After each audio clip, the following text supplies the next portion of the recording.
জুলাই আন্দোলনের মাস্টারমাইন্ড দেশের মানুষ, এমন মন্তব্য করেছেন বিএনপির ভারপ্রাপ্ত চেয়ারম্যান তারেক রহমান।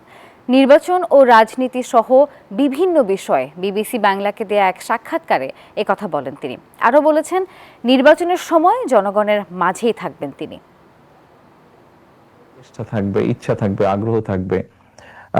সেই প্রত্যাশিত নির্বাচন জনগণ চাইছে, সেই প্রত্যাশিত নির্বাচন যখন অনুষ্ঠিত হবে জনগণের সাথে, জনগণের মাঝেই থাকবো ইনশাল্লাহ। জুলাই আন্দোলনে আমি কখনোই মাস্টার মাইন্ড হিসেবে দেখি না।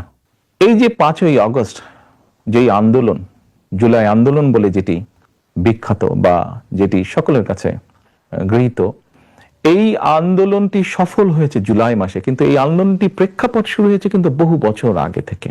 এই আন্দোলনের মাস্টার মাইন্ড কোনো দল, কোনো ব্যক্তি নয়। এই আন্দোলনের মাস্টার মাইন্ড বাংলাদেশের গণতান্ত্রিক জনগণ। বান্ডেল থাকলে প্রতি সেনমানিতে টাকা বাঁচবে। বিকাশ সেনমানি বান্ডেল কিনে জিতুন প্রতি লেনদেনে।